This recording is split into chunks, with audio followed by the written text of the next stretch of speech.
Hello, everyone. Welcome to another edition of In the Spotlight. I'm Mike Kenichi. Real honored tonight because this man has done it all in the world of journalism.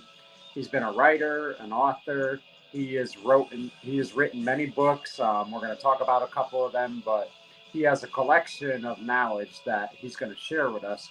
It is my honor to introduce to you the one and only Dan Luzadder. And Dan, thank you for coming on today. It's a real pleasure for me. Well, it's a pleasure to be here. Thanks for having me. So, Dan, I'm sure you had ideas of maybe someday being a writer when you were a young kid, but correct me if I'm wrong. I think you got your first paycheck when you were 17 years old, writing for you were an editor of a small newspaper, correct? Yeah, that's right. And I went on from there to another weekly newspaper that I ran for a while. And before I was old enough to take a legal drink, I was working police beat for a small daily newspaper in Muncie, Indiana. And that was where I first got my taste for journalism and the desire to keep doing it for the next 50 years.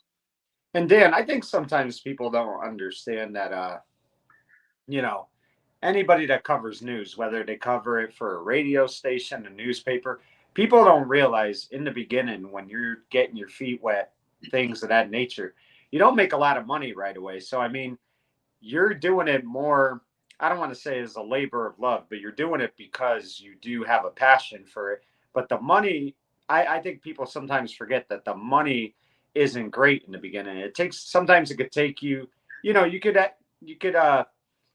you know, get lucky sometimes and make money right away. But a lot of times it takes years for journalists, writers, whatever you want to say, to make a lot of money. I'd have to say if people were in it for the money, there wouldn't be any journalists at all. But but you're right. It's not the money, and it was. I had an interesting transition. I was interested in writing when I was young, but I flunked my sophomore high school English class, or was flunking it, and because in the school system there, they didn't bother to teach anybody anything about grammar. And so when I confronted somebody who was interested in grammar, I wasn't doing so well. So my mother sent me to a tutor at the local university who taught English there. And she spent about 3 weeks trying to teach me grammar. And finally, she threw up her hands and said, "You're never going to learn this. Go get a notebook, write something, and I'll teach you how to fake it." And I said, "Okay." So I went out, I wrote something, and she read it. And she said, "Don't ever let anybody try to teach you grammar again. You just go write. Go write." And she introduced me to the poet laureate at the university, who kind of took over teaching me about writing.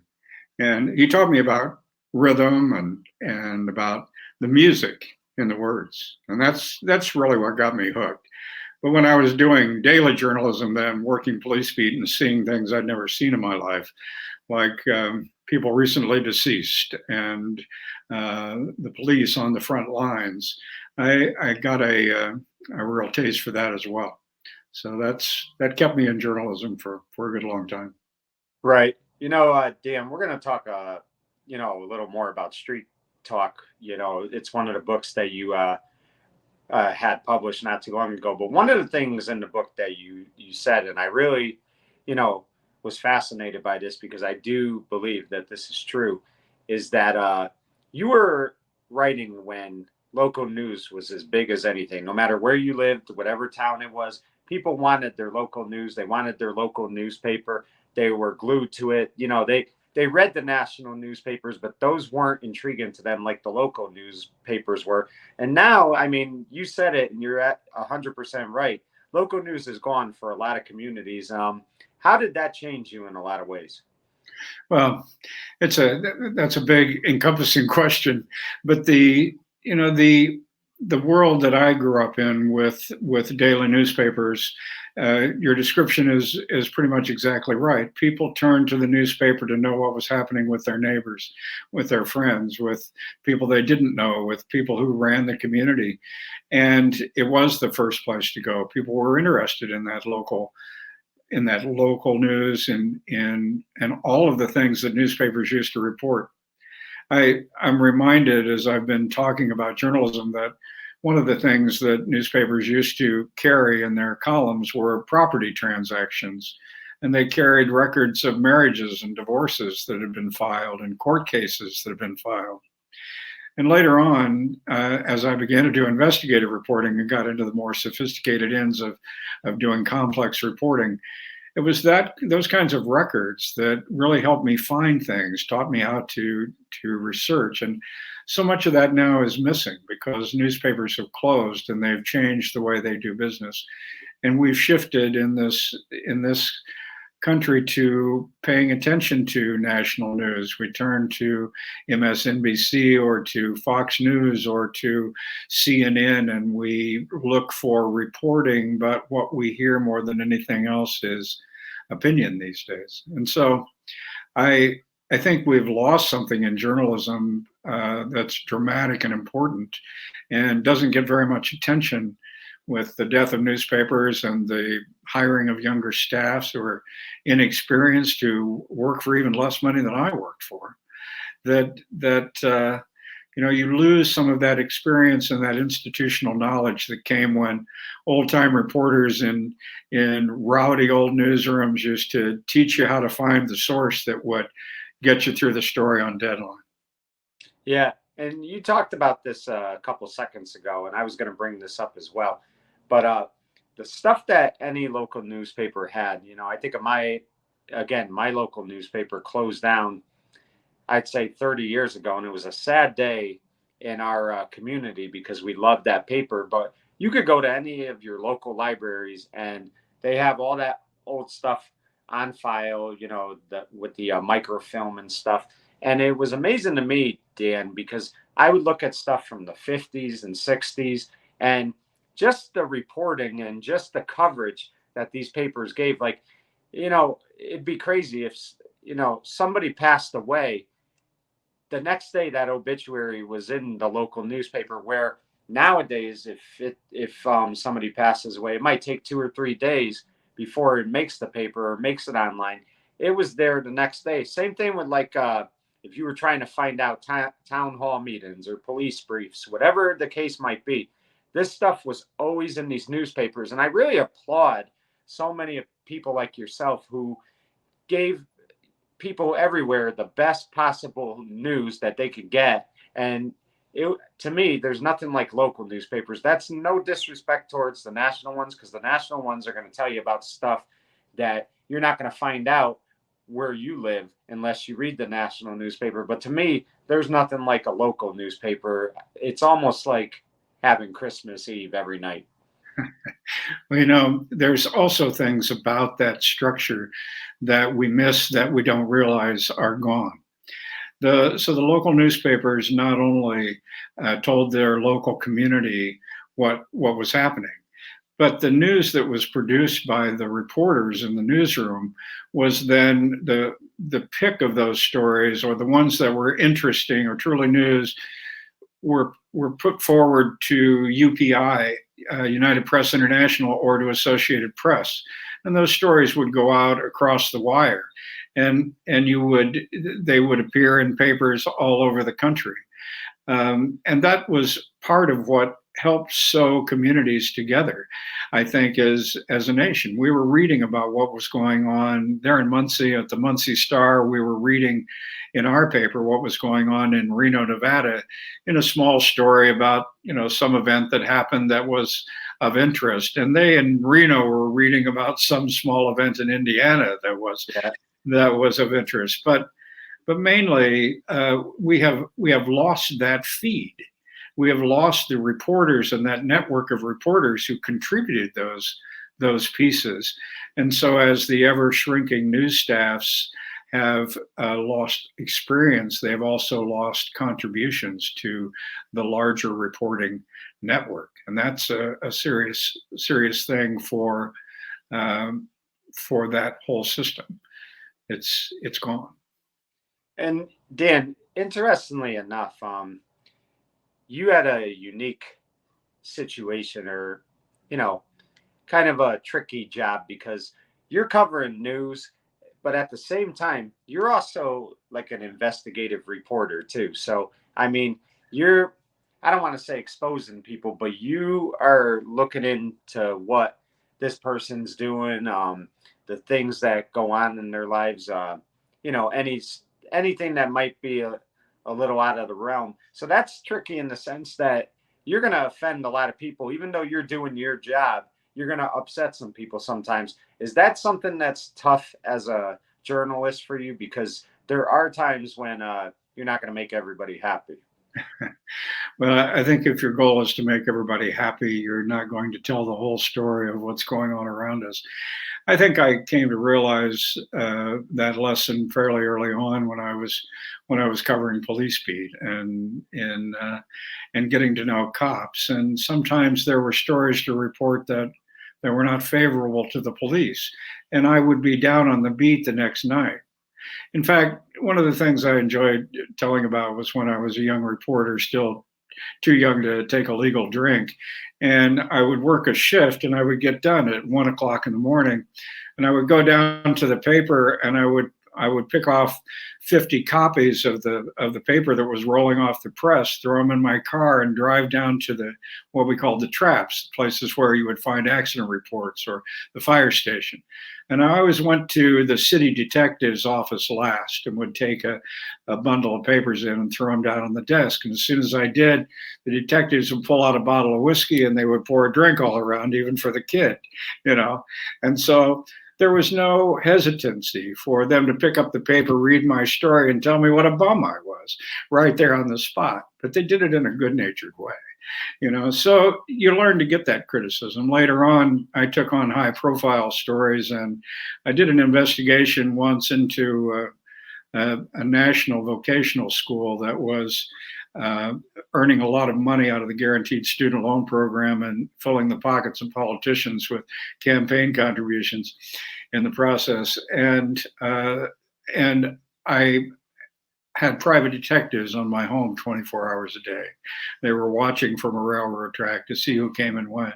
Guys came and picked up my garbage to see what was in the garbage. There were things like that that would happen, but you know, it's part of the environment. It's part of what you take on. I covered prisons for a number of years and made the establishment pretty mad by pointing out conditions of confinement, which led to a night of negotiating for hostages on death row. It was, you know, it's what you make of the job, I guess. Yeah, and let me ask you this, Dan.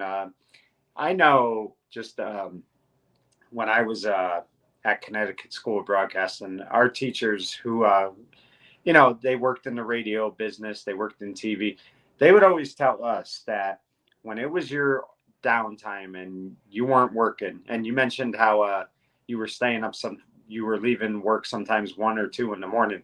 They would always say, don't think about radio when you leave. Do, you know, when you're in your car, listen to something else, listen to music, but don't go crazy with radio. Did you find yourself on the time that you were off not to focus on news, or would you watch news whenever you got the chance? I think the news I paid attention to is the news that came flowing through the newsroom. I seldom watched TV. I remember, you know, when there were big news events, of course, like everybody else, we had the TV on in the newsroom eventually.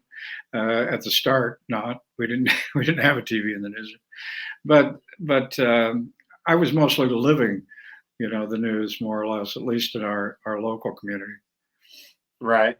So Dan, a book that has become really popular, and I could tell it's a great read, is the Manchurian Journalist. Talk about that a little bit, because interestingly enough, it seems like to me that Lawrence Wright, I believe, he really he kind of felt like that, you know, you were a news reporter, but somebody had hired you to kind of keep an eye on him. So talk about that a little bit.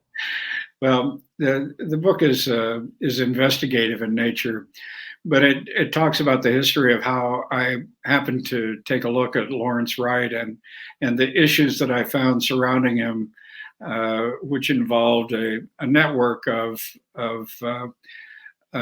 intelligence that involved the media.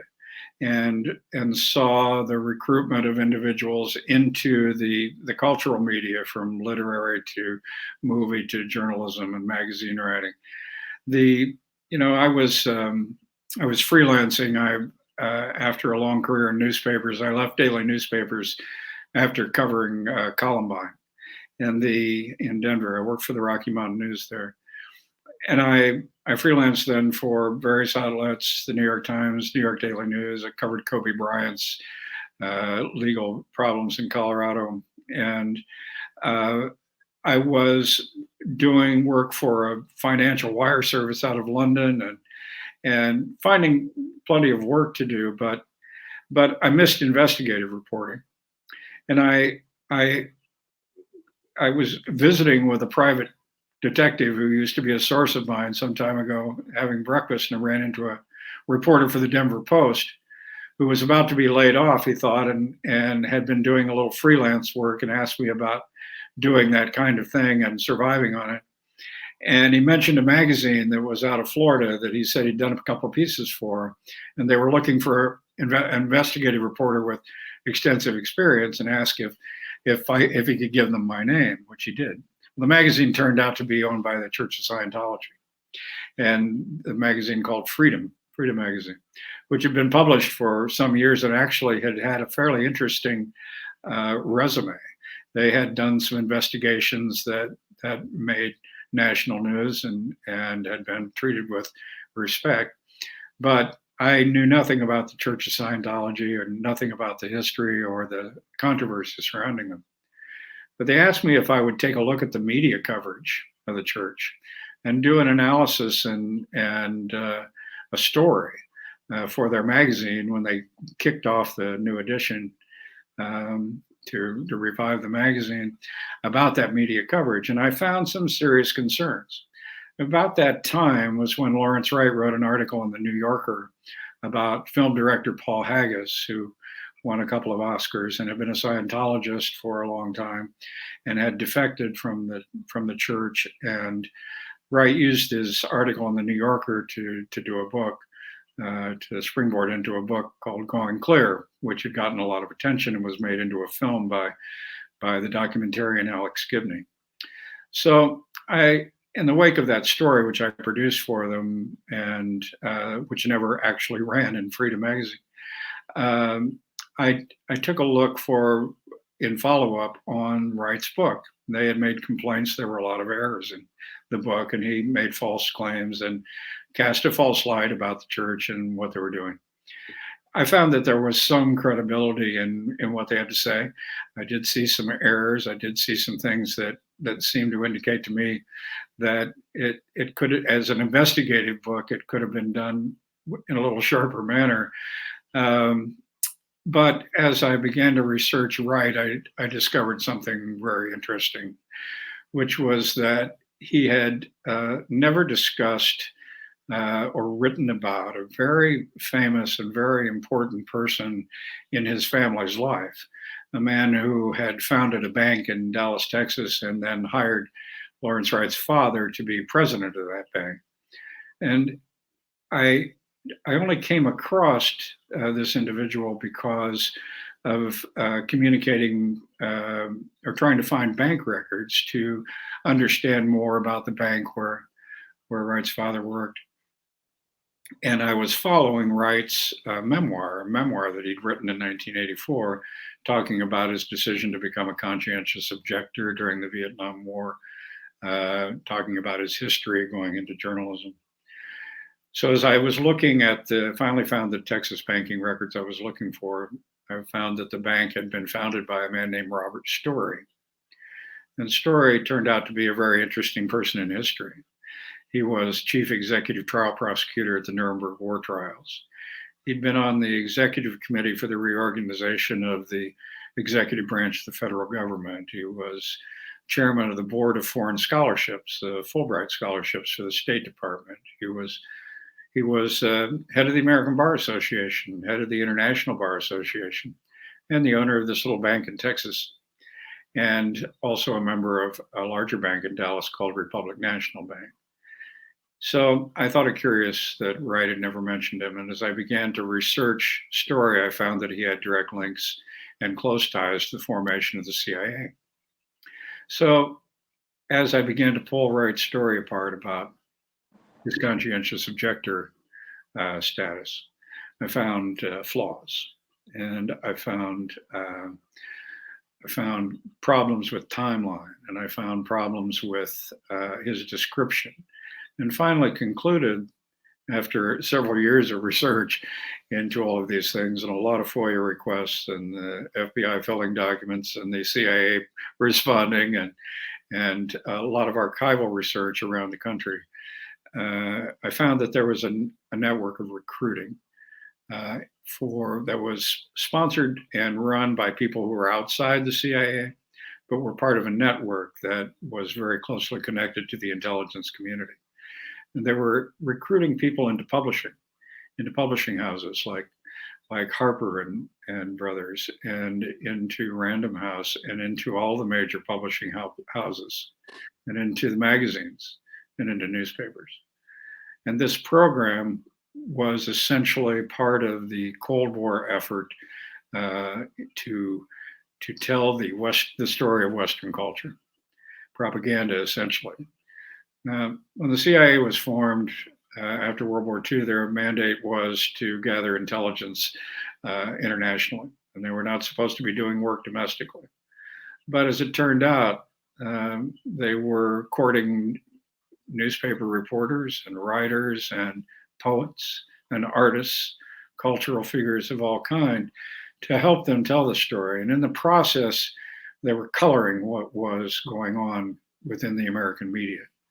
They were helping to shape ideas.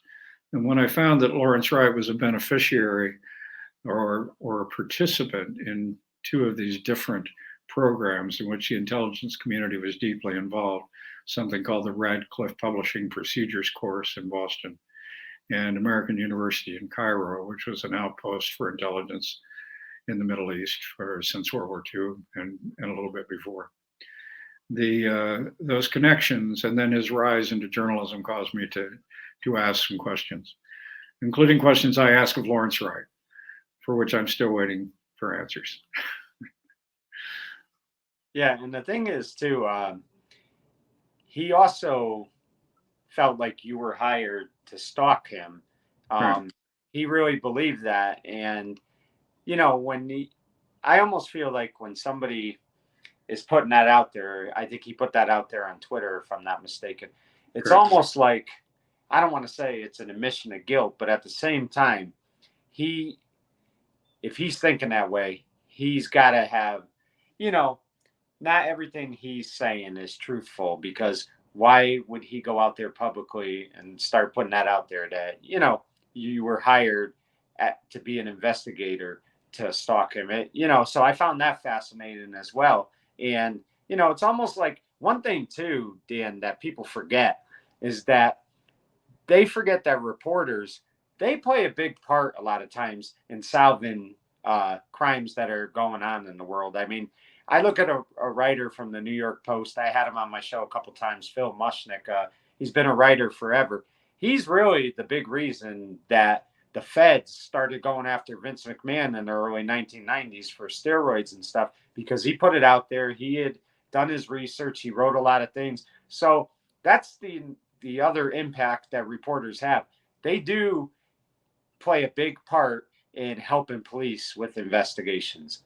They help police with investigations. I've been on the inside of a number of police investigations because of things that I did. I'm working on a documentary film on a series of crimes that happened in Speedway, Indiana, in 1978. An assassination of an elderly grandmother in her garage, a series of bombings, and then the kidnapping and murder of 4 kids from a fast food restaurant, all within a period of 6 months. And this case has been high profile forever. It's been like a scar within the Indiana community. and that's never quite healed because the bombings were ostensibly solved by the arrest and conviction of the so-called Speedway bomber, a man named Rick Kimberlin. The other crimes were never solved. And in 1986, I was writing about prisons. I had a lot of prison sources. I had a source out on the street. It was a car thief. And he had access to a lot of the criminal networks that were existing in Indianapolis at the time. And as a result of some interaction with him, he led me to a suspect in what they call the Burgerchef murders, the kidnapping and killing of these kids. And I was able to use that information to get a police investigation revived, and I was on the inside of that investigation for the next year, looking at this case. It was never the lead didn't come to fruition. He confessed to the crime and then recanted his confession. I never believed this suspect was directly involved, but I do believe he knew people who were involved. But I backed up on that case years later, recontacted police involved that I'd worked with, began to reinvestigate it, and I'm looking at it now from an entirely new direction, which weighs the question of whether the man that was convicted for the bombings, these series of small bombs in Speedway between these major crimes, whether that conviction was legitimate or whether it was false. And I've come to the conclusion after the work that we've done so far that he was wrongfully convicted at best, and probably was not involved in the bombings at all at worst. And so we're re-examining it in the light of police corruption and how police corruption may have affected all of these cases. So getting beyond the average story, getting deep into the weeds, if you will, trying to work with police and to work in the interest of the public to help. Those things are something that reporters have done historically, and it's made huge differences, I think, in how well police organizations perform and how well a community is able to get the best work out of its policing and out of its local government. And Dan, you mentioned earlier in the show that if you're doing reporting to be liked, you're not going to really succeed at it. You can't worry about if somebody likes you or if you hurt somebody's feelings. But I look at the other side of that. I think sometimes where a reporter has to be thick-skinned, at times it's very hard when you're covering a story that, really, it could impact you not only as a reporter, but as a human being. And you talked about, I'll just bring up the Columbine. You covered that. That could not have been easy for you as a reporter, because that was such a tragedy and such a sad situation that happened. I mean, it's times like that when you have to cover stories like that, that can't be very enjoyable for a reporter. I mean, it's got to be like one of the worst things you go through. Yeah. And I think Columbine had a serious impact on most of the reporters that were working with families and talking with them and dealing with the situation. There's a kind of an interesting story there. I had a penchant for getting in trouble in the newsroom every now and then. I could be, insistent on certain things pertaining to the way things ought to be done or not done more often. And so I got into a situation like that with an editor, and I'd been taken off investigative reporting and moved down to the State House, which a lot of people would consider a great beat, covering the state legislature, but I really loved investigating. So I'd been down there for a while when Columbine happened. And of course, it was very dramatic in the State House as lawmakers found out what had happened and as things were unfolding. But most of the reporters at various bureaus were all called into the newsroom right away, and the effort was made to cover the case. And they didn't call me. I didn't get an invitation to the newsroom. And so I filed my stories as the legislature was mostly shut down, but they didn't call the second day.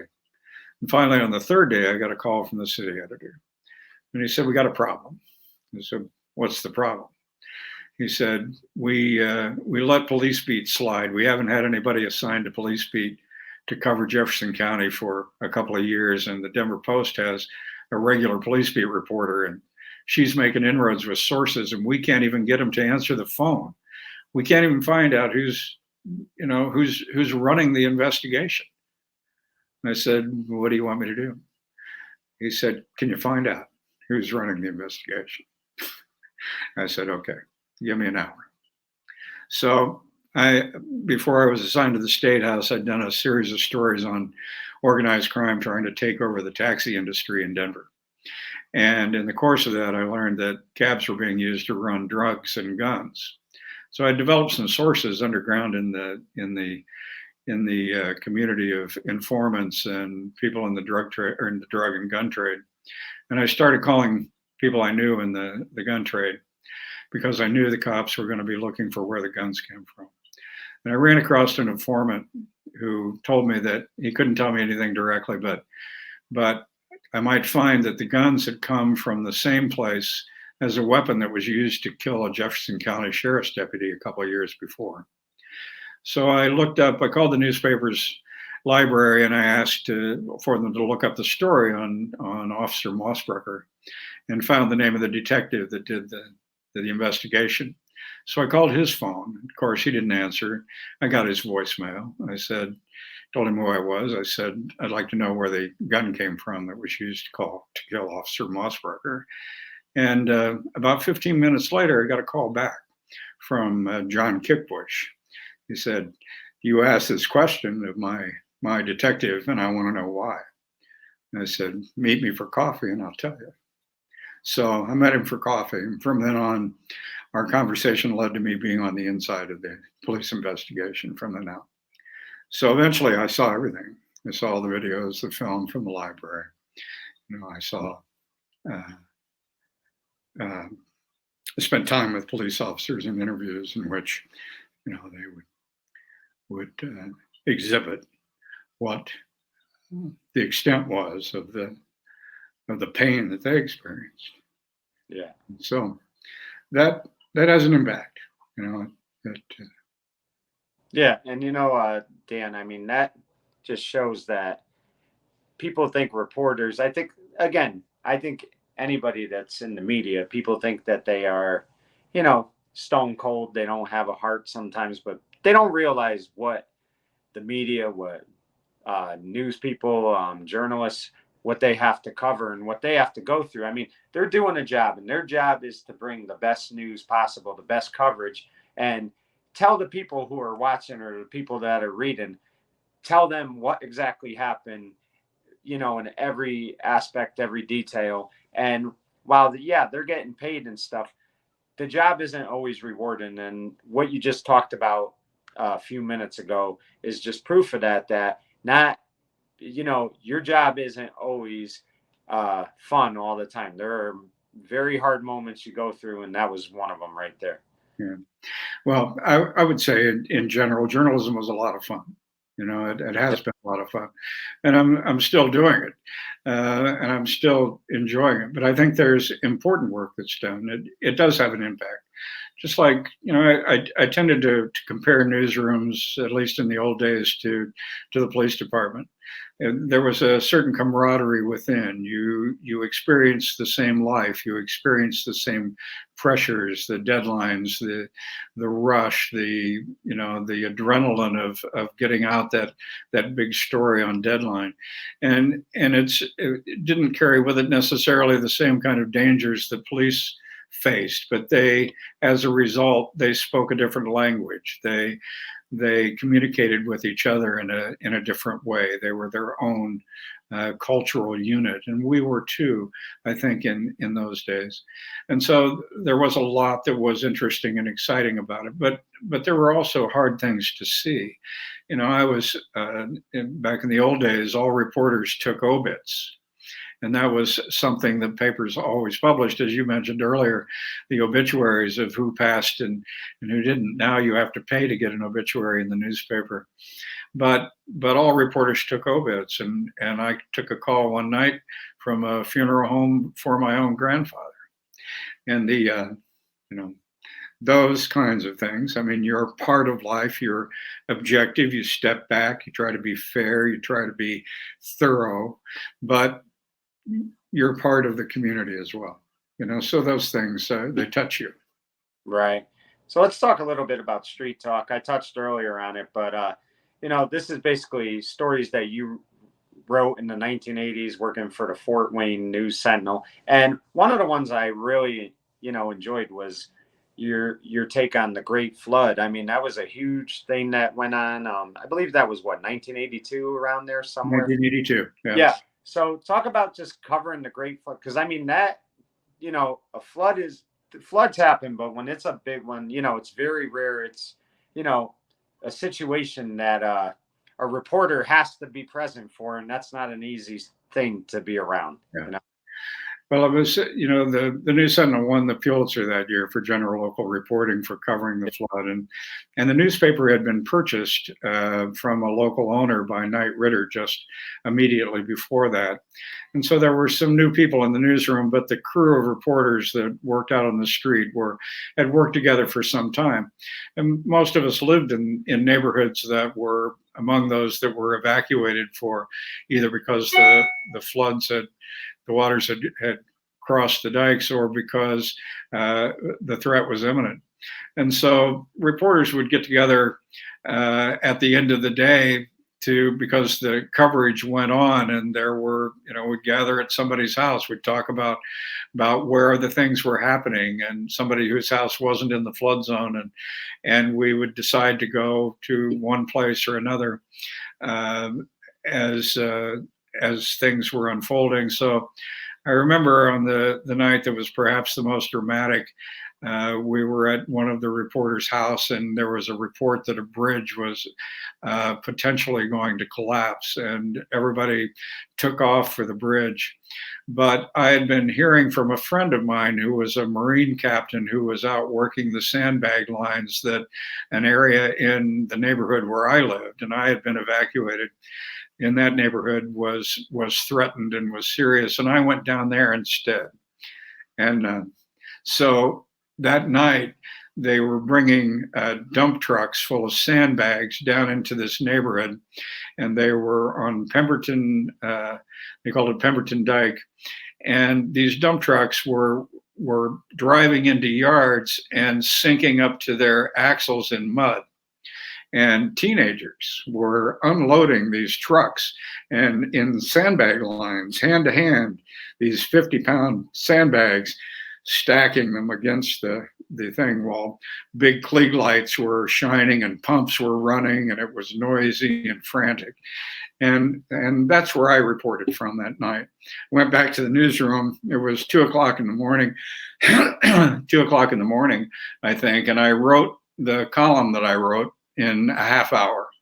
And that was one of the pieces that was primarily featured in the Pulitzer. But one of those columns that I wrote was collected in a book, Best of Pulitzer Prize News Writing, a feature story about midnight in the city and just generally what was going on. No quotes, anything like that. But the biggest thrill that I got out of that was seeing that story published in that book next to a piece by Ernie Pyle, who was a World War II correspondent who had written so famously about the war, and he lived just 30 miles north of where I grew up in Indiana. So I thought it was a special thing to be published next to him in a college textbook. Yeah, and I mean that's the thing too, Dan. Like I said, you're human and you're doing your job, but it is nice to be recognized for your work, and people appreciate and really look at your work and say, wow, this is a tremendous writer. So when you're being mentioned in that book or what you've covered and stuff like that, it still has to, the kid in you has to feel good because you're being recognized for stuff that you put together. Well, I suppose being recognized is better than not being recognized, as someone probably famously said once. But I've never entered a contest in my life. I've been involved in a lot of them, and the value, I think, in the days when newspapers were winning awards and the reporters were winning awards is that that lends some credibility when you're out there on the street and you're talking about things.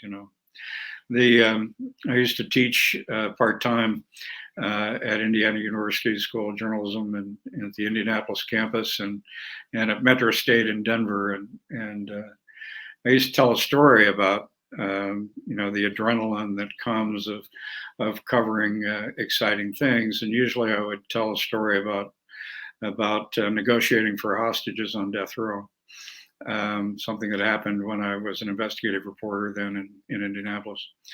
And I had been writing about prisons for a long time, and I had an incredible number of sources within the prison system, and I was really well known in the state prisons, and so those people who were sources, they talked to each other. So there was a night when inmates on death row took three guards hostage, and among their demands was that they talk to me about the conditions of confinement. And so the Department of Correction didn't like me much because I was pointing out problems within the system constantly. And but they ferried me by state police car, Signal 10, for lights and sirens, 150 miles to the scene, and I spent hours with the inmates negotiating for the lives of these hostages to get them released, and we did. But after we got them all, I had to walk with the guards when they put each inmate back in his cell to make sure there were no beatings and nothing else. And at the end, I still had 15 minutes before last deadline. So I picked up a phone, called in my story, and it bannered the paper the next morning. So those are the kinds of things that you remember. But I also remember well negotiating with Ray Wallace, who was later executed over the horrific crime that he had committed, and my failure in a promise I made to him to come back and write more about the conditions of confinement. I got distracted into something else and didn't get back, and then started an investigation into a juvenile facility where there had been a lot of child abuse. And I got access to some records, and I found Ray Wallace's name among those juveniles who'd been in that institution and abused. And his roommate at the Indiana Boys School was Charles Manson. Oh. And I sent him a note telling him I wanted to talk to him about Charles Manson, and he sent me back a 2-word reply, which I'll let you guess what it was. I never spoke to him again, but because I hadn't gone back to do what I said I would do, he wouldn't talk to me. And that was a lesson I used to teach journalism students. Keep your promise. Right. Yeah. And that's a great lesson to learn. And, I believe you have to fail sometimes in order to succeed. So, when you go through those bumps in the road, they just make you better writers as well. Dan, another fascinating story in this book was about the fourth Wayne man who he was lost adrift for 3 days in a life jacket and he survived it, from the Bermuda Triangle. But that's just amazing to me that, a story like that and the guy survived it, because that did not look like it was going to be a happy ending. No, that was a fascinating story, and it was, and he was a telephone lineman, and he worked in all kinds of weather, and I think that made him a hardier individual. He was with 3 other people in a small plane that ditched at sea just 3 miles off of safe harbor in an island, and drifted for 3 days. The other 3 people perished, but he was plucked out of the sea by a Coast Guard helicopter, just happened to see a flash in the water and went to investigate. So he was a very lucky man, but he was good at telling his story. The backstory behind that is that after it ran in the News Sentinel, it was picked up by one of the feature syndicates and passed around, and it bannered the Chicago Tribune on a Sunday morning, and so that was I happened to be in northern Michigan at the time that the paper came out, and there was a blizzard going on, but I drove 15 miles through the blizzard into town just to get a copy of the Chicago Tribune to see that byline. Right. I mean, the thing is, Dan, is that when you're covering these different stories, I mean, again, you're a reporter, but you kind of almost feel like you know these people because you're working so closely with them. And I mean, you have to get tidbits from them, sound bites, things of that nature. But you are like, in a lot of ways, you get to know different people, some good and some bad. I mean, you're not always going to get to know good people. So, I mean, that's what comes with the job. And I think another interesting point in that book, one that, it's a hard one, but I mean, it's a story that you had to really cover, was the shooting in 1980 of civil rights leader Vernon Jordan. I mean, that had to be, again, 1980 seemed like a year where shootings were happening a lot. Of course, John Lennon was killed. I mean, so as a reporter, when you're dealing with things like that, again, it's not easy, but you know that your job is to cover that stuff, and you have to kind of separate that as well. You do, and I think there is I don't know quite how to describe it, but it's a certain psychology that comes after working the beats and after being in the business for a while, in which the story is always the story and it is separate from your own life. But the way I've done journalism was to get involved in other people's stories, and writing columns, which I was doing in the early '80s, would lead me to interesting places. I wrote this column, Street Talk, because I wanted it to be about common people out on the street. And I didn't have any good sources when I started the column, and I didn't know people on the street, but I spent enormous numbers of hours out there meeting people and getting to know them. And that led me to a desire to do investigative reporting. Ironically, it also led me to one of the most interesting stories yet untold that I ever came across, which was I did a little column about a guy who ran a bar in northern Indiana. It was the most patriotic little town in America, Mongo, Indiana. And I met a gentleman there from Chicago, a young fellow about my age, and who was a good talker and amusing. And I mentioned him in a column. I didn't mention him by name, but by description. And he wound up calling me from Chicago, and he said, "Hey, you wrote about me. You didn't have permission to write about me. Now I'm really ticked off that you did this." And I said, "Well, that's the breaks. I mean, you were out there in the world. You had a good story to tell, and besides, it didn't reveal your identity." And he laughed and he said, "Well, I'm just calling to give you a heck. And my family owns a farm up near the bar." He said, "You should stop by sometime and say hi." So I did, and I got to know him, and later on he introduced me to his father. His father turned out to be Jimmy Hoffa's liaison to the Chicago mob. Oh, wow. And he was also Big Tuna Tony Accardo's midnight pinochle partner. And I gradually got to know this fellow's father over the years, and I grew close to him. He became a mentor to me. And he introduced me to individuals who had a story to tell. And that story was that the Chicago mob has never been as described and as is known by the public. It was never an Italian organization. It was always multi-ethnic. And the biggest kicker was that Al Capone never ran the Chicago mob. He was muscle, but the guy who ran the Chicago mob was a Russian Jew named Jake Guzik. So this fellow eventually introduced me to Jake Guzik's son, who was still alive. And I spent time with him and recorded his memories of his father. And he told me many stories about things that affected politics, things that affected the perception of organized crime, and how the myth of Al Capone served the mob well. So I've written a book about that, and I'm hoping to finalize that and publish sometime in the next year. Wow. So, Dan, I mean, you've had quite the career, and you talked about that documentary that you're going to put out soon. So, with the addition of the documentary and this book that you're going to have coming out soon, what else could we look forward to from you 24 and beyond?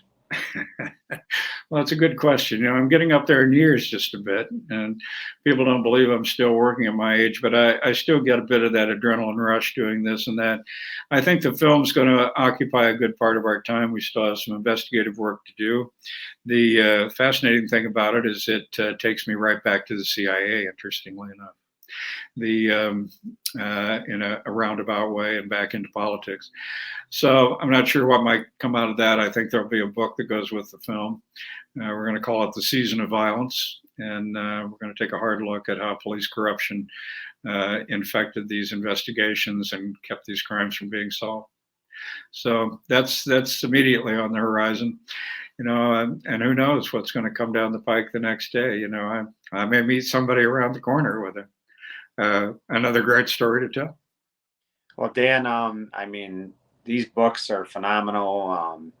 Your writing career speaks for itself. I mean, you're a credit to journalists everywhere, and I really do applaud you for what you do. And thank you for giving me a few minutes today because this was a real honor for me, and I truly enjoyed this. So thank you again for giving me a few minutes. Thanks for having me on. It's fun to talk about this. Thank you. Well, folks, there you have it.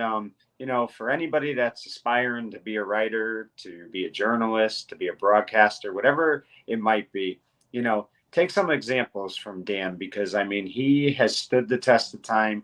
He has been in this business longer than, some of us have been alive. And he's a credit to, like I said, journalists everywhere. And he makes the most of what he does. And we are very proud that, we've gotten to see some of his work. For In the Spotlight, I'm Mike Kenichi saying good night, everyone.